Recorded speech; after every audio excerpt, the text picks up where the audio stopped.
You have a degree, maybe two. You can solve complex problems at work. You give great advice to your friends.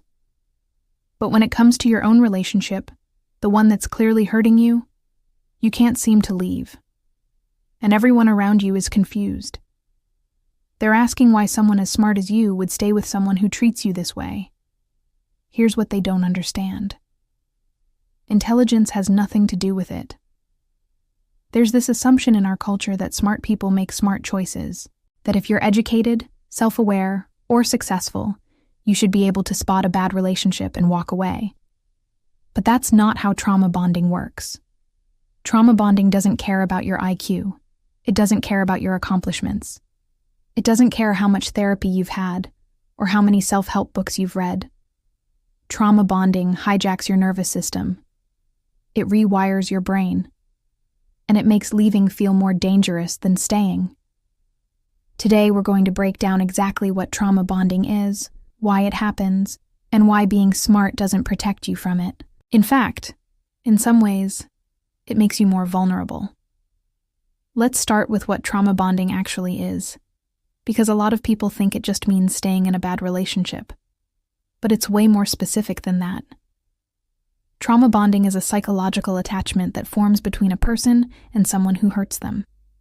It's created through a cycle of abuse, followed by positive reinforcement. Hurt, then kindness. Pain, then affection. Cruelty, then apologies.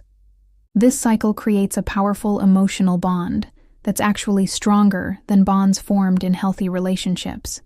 And here's the thing that makes it so confusing. The bond feels like love. It feels like connection. It feels like you can't live without this person. But it's not love. It's an attachment formed through fear and intermittent reward.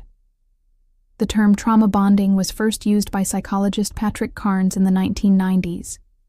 He was studying why people stayed in abusive relationships even when they knew the relationship was harmful. What he discovered was that the bond wasn't formed despite the abuse. It was formed because of the abuse, the inconsistency, the unpredictability, the cycle of terrible treatment followed by moments of kindness or love. This pattern creates a psychological phenomenon that keeps people trapped, even when every logical part of their brain is screaming at them to leave. Here's how it forms. In the beginning, there's usually an intense connection. The relationship feels amazing, better than anything you've experienced before. They make you feel special, seen, understood.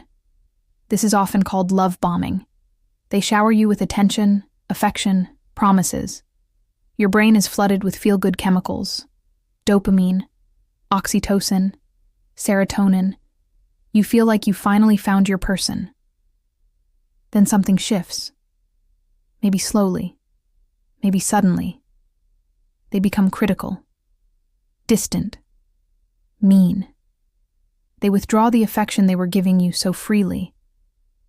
And your brain panics. Because you were just getting all these feel-good chemicals, and now they're gone. So you try harder. You try to get back to that initial feeling. You try to fix whatever went wrong. And sometimes it works. They're kind again. They apologize. They're loving. And your brain gets that hit of relief, that flood of chemicals. And this creates the bond. The cycle continues. Tension builds. There's an incident. Abuse happens. It could be emotional, verbal, physical, financial. Then there's reconciliation, apologies, promises to change, gifts, affection. Then there's a calm period where things feel okay, where you think maybe it's getting better. Then the tension builds again, and the cycle repeats. Each time this happens, the bond gets stronger, because your nervous system is learning that this person is both the source of your pain and your comfort. They hurt you, then they soothe you. They cause the problem, then they solve it. This creates a dependency that goes beyond logic, beyond reason, beyond intelligence. Now let's talk about what's actually happening in your brain during this process. Because understanding the neuroscience helps explain why smart people can't just think their way out of trauma bonds. When you're in the good part of the cycle, when your partner is being kind or loving after a period of cruelty, your brain releases a massive amount of dopamine. Dopamine is the neurotransmitter associated with reward and pleasure. It's the same chemical involved in addiction. Studies on brain chemistry show that intermittent reinforcement, getting a reward sometimes but not always, creates stronger dopamine responses than consistent reinforcement. This is why slot machines are so addictive. You don't know when you'll win, so your brain gets a huge hit of dopamine when you do. The same thing happens in trauma-bonded relationships. You don't know when your partner will be kind. So when they are, your brain treats it like winning the lottery. Research on trauma bonding shows that this creates actual changes in your brain structure. The amygdala, which processes fear and emotion, becomes hyperactive. The prefrontal cortex, which handles rational thinking and decision-making, becomes less active. This is why you can know logically that you should leave, but feel emotionally unable to do it. Your emotional brain is overriding your logical brain. Studies using brain imaging have shown that people in abusive relationships have similar brain patterns to people with PTSD. Your brain is in survival mode. And in survival mode, you don't make decisions based on long-term well-being. You make decisions based on immediate safety, and staying feels safer than the unknown of leaving. There's also something called cognitive dissonance at play. This is when you hold two conflicting beliefs at the same time, and your brain tries to resolve the conflict. You believe this person loves you. You also know they're hurting you. These two things can't both be true.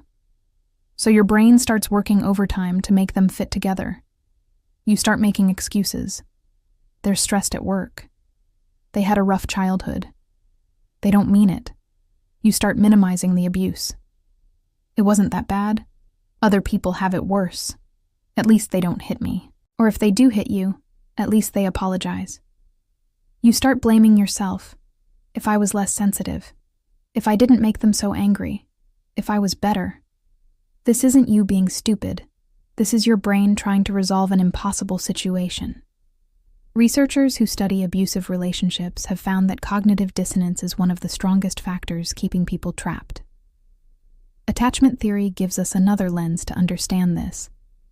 People who experienced inconsistent caregiving as children are more vulnerable to trauma bonding as adults. If your parent was sometimes loving and sometimes rejecting, your nervous system learned that love is unpredictable, that you have to work hard to get it, that it can be taken away at any moment.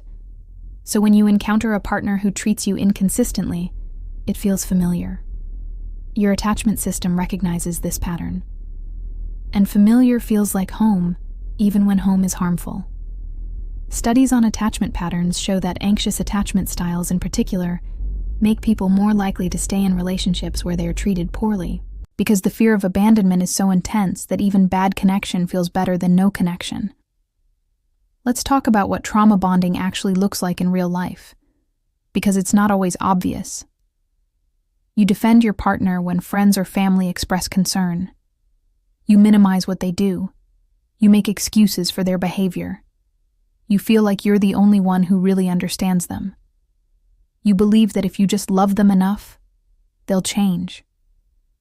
You feel responsible for their emotions.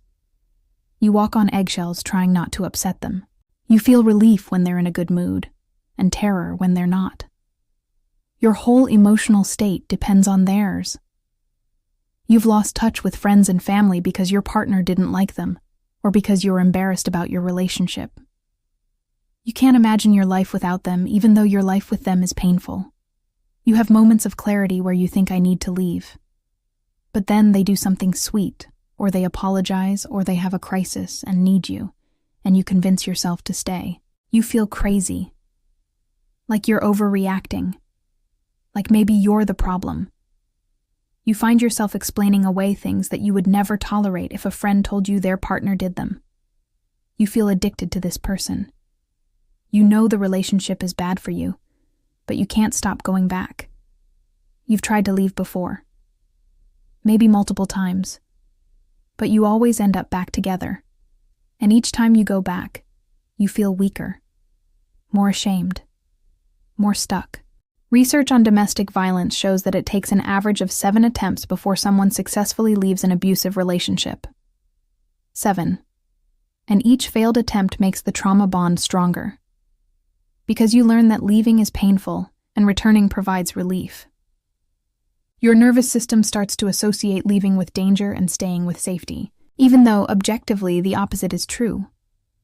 This is why people on the outside can't understand why you don't just leave, because they're looking at the situation logically. But trauma bonding isn't logical. It's a nervous system response. It's brain chemistry. It's attachment patterns. It's survival instincts misfiring. So why are smart people especially vulnerable to this? You'd think intelligence would be protective. But in many ways it makes you more susceptible. First, smart people are good at rationalizing. You can come up with very sophisticated reasons why the relationship isn't that bad. You can analyze your partner's behavior and create complex explanations for why they act the way they do. You can construct elaborate frameworks for how the relationship will improve if you just implement the right strategies. Your intelligence becomes a tool for keeping yourself trapped, because you can outthink your own instincts. You can talk yourself out of what your gut is telling you. Second, smart people are often highly empathetic. You can see things from your partner's perspective. You can understand why they might be struggling. You can imagine the pain they must be in to act this way. This empathy is a beautiful quality. But in a trauma-bonded relationship, it works against you. Because you keep giving your partner the benefit of the doubt. You keep trying to understand them. You keep believing they can change because you can see their potential. Studies on empathy show that highly empathetic people are more likely to stay in relationships where they are being harmed because they can't stop seeing the humanity in their partner, even when that partner is dehumanizing them. Third, smart people are problem solvers. You see a problem and you want to fix it. The relationship is struggling, so you read books. You suggest couples therapy. You work on yourself. You try new communication strategies. You believe that if you can just find the right approach, things will get better. But here's the thing about abusive relationships. They're not problems to be solved. They're patterns to be escaped. The issue isn't that you haven't found the right solution. The issue is that your partner is choosing to hurt you. And no amount of problem solving on your part can change that. Research shows that people who are highly educated or successful in their careers often stay in abusive relationships longer because they approach the relationship like a project they can fix if they work hard enough. Fourth, there's the sunk cost fallacy. You've invested so much time, energy, emotion into this relationship. You've sacrificed other relationships. You've made compromises. You've been through so much together. The idea of walking away from all that investment feels unbearable. So you stay because you've already invested so much that leaving would mean admitting it was all a waste. Economists call this the sunk cost fallacy, the tendency to continue investing in something because of how much you've already invested, even when it's clearly not working. Smart people are particularly vulnerable to this because you can calculate exactly how much you've invested and exactly how much you'd be losing. But what you're not calculating is the cost of staying, the years of your life, the damage to your mental health, the person you're becoming in this relationship. Breaking free from a trauma bond is one of the hardest things you'll ever do. Because it's not just about ending a relationship. It's about breaking an addiction. It's about retraining your nervous system. It's about facing the grief of losing the person you thought your partner could be. The first step is recognizing that what you're experiencing is trauma bonding. Putting a name to it. Understanding that your inability to leave isn't a character flaw. It's a psychological response to ongoing trauma. Research on recovery from abusive relationships shows that education about trauma bonding is one of the most powerful tools for breaking free. Because once you understand what's happening, you can start to separate the bond from reality. Healing requires you to go no contact or as minimal contact as possible if you share children or other obligations. Because every interaction with your partner reactivates the trauma bond, feeds it, makes it stronger. Your nervous system needs space away from them to start recalibrating, to remember that you can survive without them, to begin to break the addiction. Studies show that people who maintain contact with their abusive ex-partner take significantly longer to heal and are more likely to return to the relationship. You also need support. a therapist who understands trauma and abuse, friends or family who can remind you of reality when you start romanticizing the relationship, support groups where you can talk to other people who understand what you're going through without judgment. You need to practice self-compassion. You're going to have moments where you want to go back, where you miss them, where you convince yourself it wasn't that bad. This doesn't mean you're weak or stupid. This is your nervous system doing what it was trained to do. Be gentle with yourself. Research on trauma recovery shows that self-compassion is one of the strongest predictors of healing. The more you can approach yourself with kindness instead of judgment, the faster you heal. You need to rebuild your sense of self. Trauma bonding makes you lose yourself. You become so focused on your partner's needs, moods, and reactions that you forget who you are. Healing means reconnecting with your own values, interests, and desires.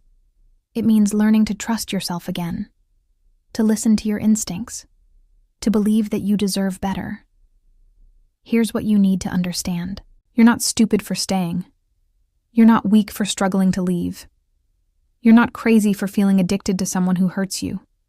You're experiencing a normal psychological response to abnormal circumstances. Trauma bonding is powerful. It's designed by nature to keep you attached, even when attachment is dangerous.